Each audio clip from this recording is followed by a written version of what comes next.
POV.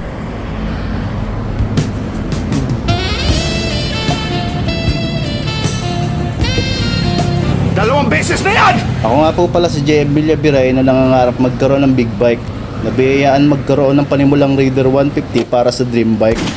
At kung paano natin tutuparin yon, yun ang hindi ko pa rin alam.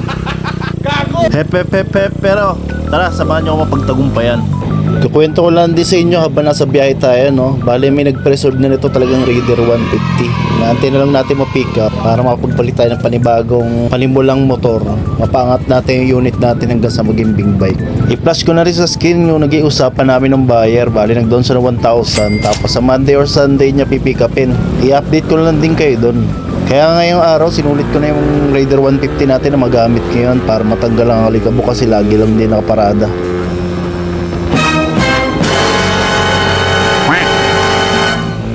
Yari, madidisgrasya pa nga.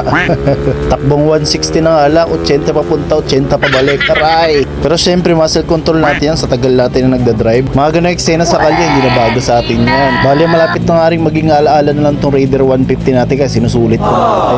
Ipa-flash natin sa screen yung mga nakuha na nating picture para malala natin sa mga susunod pa nating video. Kung saan tayo nagsimulang unang motor kasi wala naman akong balak tumigil sa pagbablog nito. Dahil nga mas lalo nakakasipag at saka nakamotivate yung ginagawa natin. Bilis ka na lang progreso natin. Kung tatandaan nyo, huli natin video naka-total 68,000 na tayo. Tapos ngayon nakapaghulog na ako ng 3,500. Total ng 20,500 at 3,000 pesos. Total ng 23,500 cash natin. Kaya as of December 4, meron na tayong 23,500 cash plus Raider 150 natin na 51,000 binili. Total of 74,500. O, di ba? Ang bilis ng mga katotilan. Kaya paki-like, comment, at share na lang video natin para sa mga susunod na video ma-update ko kaya kung ano ng progreso natin. Salamat sa pagsama mga katotilan.